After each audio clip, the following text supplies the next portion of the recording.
Item ಯಾವುದೇ ಇರಲಿ try ಮಾಡಿ ಆಚಿ ಚಿಕನ್ ಮಸಾಲಾ. ಆಚಿ ಚಿಕನ್ ಮಸಾಲಾ ಘನಘೋರ ತಿರುವನ್ನ ಪಡೆದುಕೊಳ್ತಾ ಇದೆ ಅಮೆರಿಕ ಹಾಗೂ ಇರಾನ್ ಯುದ್ಧ. ಹಾರ್ಮಸ್ ಜಲಸಂಧಿಯ ಬುಡಕ್ಕೆ ಬಾಂಬ್ ಬಿಟ್ಟಿದೆ America. 5,000 pound bunker buster bomb ಸುರಿಮಳೆಯಾಗಿದೆ. ಇದು ನೆಲವನ್ನ ಸೀಳಿ ಹೋಗುತ್ತೆ. ಹಾರ್ಮಸ್ ಜಲಸಂಧಿ ಬಳಿಯ ಕರಾವಳಿ ಯುದ್ಧಕ್ಕೂ ದಾಳಿಯನ್ನು ನಡೆಸಿದ್ದು ಇರಾನ್ನ ಕ್ಷಿಪಣಿ ತಾಣಗಳನ್ನ ಗುರಿಯಾಗಿಸಿ ಅಮೆರಿಕ ದಾಳಿಯನ್ನು ಮಾಡಿದೆ. ಇನ್ನು ಹಾರ್ಮಸ್ ಜಲಸಂಧಿಯನ್ನ ಬಂದ್ ಮಾಡಿರುವಂತಹ ಇರಾನ್ ಹಡಗು ಹೋಗದಂತೆ ಕಾವಲು ಕಾಯ್ತಾ ಇದೆ. ಇರಾನ್ ಅಂತಾರಾಷ್ಟ್ರೀಯ ಹಡಗುಗಳ ಸಂಚಾರಕ್ಕೆ ಬೆದರಿಕೆಯನ್ನು ಒಡ್ಡಿತು. ಇದೀಗ ಹಾರ್ಮಸ್ ಜಲಸಂಧಿ ಬಳಿಗೆ ಅಮೆರಿಕ ದಾಳಿಯನ್ನು ಮಾಡಿದೆ. ಆಂಟಿ ಶಿಪ್ ಕ್ಷಿಪಣಿಗಳನ್ನ ನಿಯೋಜಿಸಿದಂತಹ ಸ್ಥಳದಲ್ಲಿ ದಾಳಿಯನ್ನು ಮಾಡಿದ್ದು ಅತ್ಯಂತ ಶಕ್ತಿಶಾಲಿ ಬಾಂಬ್ಗಳನ್ನ ನುಗ್ಗಿಸಿದೆ ಅಮೆರಿಕ. ಭೂಮಿಯ ಆಳಕ್ಕೆ ನುಗ್ಗಿ ಸ್ಫೋಟಿಸುವಂತ ಬಂಕರ್ ಬಸ್ಟರ್ ಬಾಂಬ್ಗಳಿದು. 2,300 ಕೆಜಿ ತೂಕದ ಬಂಕರ್ ಬಸ್ಟರ್ ಬಾಂಬ್ಗಳನ್ನು ಹಾಕಿದ್ದು ಹರ್ಮಜ್ ಜಲಸಂಧಿಯಲ್ಲಿ ಈಗ ಬಾಂಬನ್ನು ಸಿಡಿಸಿದೆ. ಬರೋಬ್ಬರಿ 5,000 ಪೌಂಡ್ ಬಂಕರ್ ಬಸ್ಟರ್ ಬಾಂಬನ್ನು ಸುರಿಮಳೆಗೈದಿರೋದ್ರಿಂದಾಗಿ ಮುಂದೆ ಯಾವ ರೀತಿ ಪರಿಣಾಮಗಳು ಎದುರಿಸಬೇಕಾಗುತ್ತೆ. ಈಗ ಇರಾನ್ನ ಯುದ್ಧ ನೌಕೆ ಸ್ಥಳ ಏನಿತ್ತು ಅಲ್ಲಿ ಏನಾದರೂ ದೊಡ್ಡ ಮಟ್ಟದಲ್ಲಿ ಏನಾದರೂ ಪರಿಣಾಮಗಳನ್ನು ಬೀರುತ್ತಾ? ಇನ್ನು ಭಾರತದ ಮೇಲೆ ಯಾವ ರೀತಿ ಎಫೆಕ್ಟ್ ಆಗಬಹುದು? ಇರಾನ್ ಮತ್ತೆ ಇಸ್ರೇಲ್ ಅಮೆರಿಕ ನಡುವಿನ ಯುದ್ಧ ಏನಿದೆ, ಈ ಯುದ್ಧದಲ್ಲಿ ಈಗ ಹರ್ಮುಜ್ ಜಲಸಂಧಿ ಈಗ ಕೇಂದ್ರ ಬಿಂದು ಆಗಿರುವಂತಹದ್ದು. ಈ ಹರ್ಮುಜ್ ಜಲಸಂಧಿಯನ್ನು ಸಂಪೂರ್ಣವಾಗಿ ಈಗ ಇರಾನ್ ತನ್ನ ಹಿಡಿತದಲ್ಲಿ ಇಟ್ಕೊಂಡಿರುವಂತಹದ್ದು.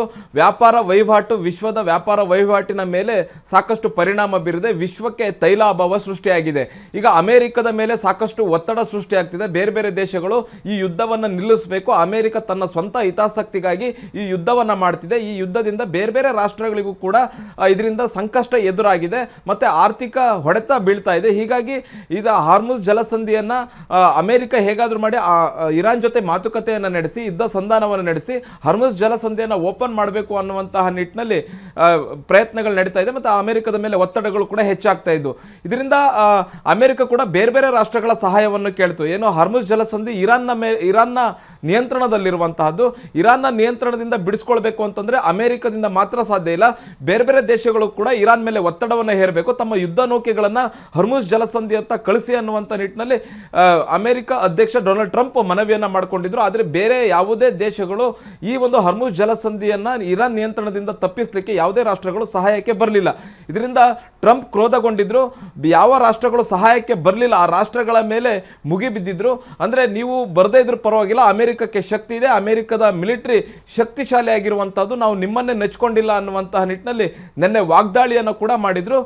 ನಿನ್ನೆ ರಾತ್ರಿಯಿಂದ ಹರ್ಮುಜ್ ಜಲಸಂಧಿಯ ಮೇಲೆ ಹಿಡಿತವನ್ನು ಸಾಧಿಸಲಿಕ್ಕೆ ಅಮೆರಿಕ ಏಕಪಕ್ಷೀಯವಾಗಿ ಪ್ರಯತ್ನವನ್ನು ಮಾಡ್ತಿರುವಂತಹದ್ದು. ಬಹುಮುಖ್ಯವಾಗಿ ಯಾರನ್ನು ಕೂಡ ನಾನು ನೆಚ್ಕೊಂಡಿಲ್ಲ ಅನ್ನುವಂಥ ನಿಟ್ಟಿನಲ್ಲಿ ಅಮೆರಿಕ ಹೇಳಿತ್ತು. ಹೀಗಾಗಿ ಹರ್ಮುಜ್ ಜಲಸಂಧಿಯಲ್ಲಿ ಇರತಕ್ಕಂತಹ ಏನು ಇರಾನ್ನ ಹಡಗುಗಳೇನಿದೆ, ಅಂದರೆ ಇರಾನ್ ಹರ್ಮುಜ್ ಜಲಸಂಧಿಯನ್ನು ಕಾಯ್ತಾ ಇರುವಂತಹ ಇರಾನ್ನ ನೌಕೆಗಳೇನಿದೆ ಇದರ ಮೇಲೆ ದಾಳಿಯನ್ನು ಮಾಡ್ತಾ ಇರುವಂತಹದ್ದು. 5,000 ಪೌಂಡ್ ಕ್ಷಿಪಣಿಯ ದಾಳಿಯನ್ನು ಮಾಡಿರುವಂತಹದ್ದು. ಬಂಕರ್ ಬಸ್ಟರ್ಗಳ ಮೂಲಕ ಅಲ್ಲಿ ಇರಾನ್ನ ನೌಕೆಗಳೇನಿದೆ ಅವುಗಳ ಮೇಲೆ ದಾಳಿಯನ್ನು ಮಾಡ್ತಾ ಇರುವಂತಹದ್ದು. ಈ ಕಡೆಯಿಂದ ಇರಾನ್ ಕೂಡ ಅದೇ ರೀತಿಯಾದಂತಹ ದಾಳಿಯನ್ನು ಮಾಡ್ತಾ ಇದೆ. ಬಹುಮುಖ್ಯವಾಗಿ ಅರೇಬಿಯನ್ ಸಿ ಆಗಿರ್ಬೋದು, ಪರ್ಷಿಯನ್ ಸಿಯಲ್ಲಿ ಈಗ ಅಮೆರಿಕದ ಕ್ಷಿಪಣಿಗಳೀಗ ಹಾರಾಟ ನಡೆಸ್ತಾ ಇರುವಂತಹದ್ದು. ಅದು ಇರಾನ್ನ ಹಡಗುಗಳನ್ನೇ ಟಾರ್ಗೆಟ್ ಮಾಡಿ ಇಟ್ಕೊಂಡು ಈಗ ದಾಳಿಯನ್ನು ನಡೆಸ್ತಾ ಇದೆ. ಹರ್ಮುಜ್ ಜಲಸಂಧಿಯನ್ನ ಓಪನ್ ಮಾಡಬೇಕು, ಅದನ್ನ ಇರಾನ್ ಹಿಡಿತದಿಂದ ತಪ್ಪಿಸಬೇಕು ಅನ್ನುವಂಥ ನಿಟ್ಟಿನಲ್ಲಿ ಈಗ ಅಮೆರಿಕ ಪ್ರಯತ್ನವನ್ನ ಮಾಡ್ತಿದೆ. ಅಮೆರಿಕಕ್ಕೆ ಬೇರೆ ಯಾವುದೇ ದೇಶಗಳು, ಇಸ್ರೇಲ್ ಬಿಟ್ಟರೆ ಬೇರೆ ಯಾವುದೇ ದೇಶಗಳು ಕೂಡ ಈಗ ಸಾಥನ್ನು ನೀಡ್ತಿಲ್ಲ. ಮತ್ತೆ ಇರಾನ್ ಕೂಡ ಅದೇ ರೀತಿಯಾದಂತಹ ಫೈಟ್ ಅನ್ನ ಹರ್ಮುಜ್ ಜಲಸಂಧಿಯಲ್ಲಿ ತನ್ನ ಹಿಡಿತವನ್ನು ಉಳಿಸ್ಕೊಳ್ಳಿಕ್ಕೆ ಅದೇ ರೀತಿಯಾದಂತಹ ಪ್ರತಿದಾಳಿಯನ್ನು ಕೂಡ ಮುಂದುವರಿಸಿರುವಂತಹದ್ದು. ಅಮೆರಿಕ ಈಗ ಮಾಡು ಇಲ್ಲವೇ ಮಡಿ ಅನ್ನೋ ನಿಟ್ಟಿನಲ್ಲಿ ಈಗ ಪ್ರಯತ್ನವನ್ನು ಮಾಡ್ತಿರೋ, ಅಂದ್ರೆ ಹರ್ಮುಜ್ ಜಲಸಂಧಿಯನ್ನ ಓಪನ್ ಮಾಡಬೇಕು. ಅಲ್ಲಿ 1,000ಕ್ಕೂ ಹೆಚ್ಚು ಹಡಗುಗಳು ಈಗ ವೇಟಿಂಗ್ ನಲ್ಲಿ ಇರುವಂತಹದ್ದು. ಭಾರತದ 22 ಹಡಗುಗಳು ಕೂಡ ಅಲ್ಲಿ ವೇಟಿಂಗ್ ನಲ್ಲಿವೆ. ಅಂದ್ರೆ ಭಾರತದ 22 ಹಡಗುಗಳು ಬಂದ್ರೆ ಭಾರತದಲ್ಲಿ ಇರ್ತಕ್ಕಂತಹ LPG ಸಮಸ್ಯೆ ಸ್ವಲ್ಪ ಮಟ್ಟಿಗೆ ನೀಗುತ್ತೆ.